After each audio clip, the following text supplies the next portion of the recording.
Në ligën komunale të futbollit në rajonin e Tetovës janë zhvilluar ndeshjet e javës së 20 të sezonit 2025-2026, ku gara për titullin kampion po bëhet edhe më e nxehtë, sidomos pas rezultateve që regjistruan këtë javë.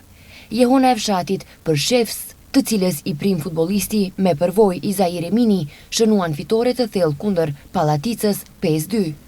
Fitore të thellë ka regjistruar edhe Besa e Qellopekut kundër Hajdukut 5-1, ndërsa Te Arca ka mundur Pirokun 1-0, ndërsa përballja mes ekipit Dardania dhe Shari ka përfunduar me barazim. Pas javës së 20, tabelën kryeson Cetinska me 51 pikë, e ndjekur nga Jehona dhe Shari me nga 45 pikë, si dhe Liria në pozitën e 4 me 43 pikë. Në javën e 21 takohen Pallatica Te Arca, Piroku Besa, Hajduku Dardania, Shari Vllazrimi dhe Liria Cetinska.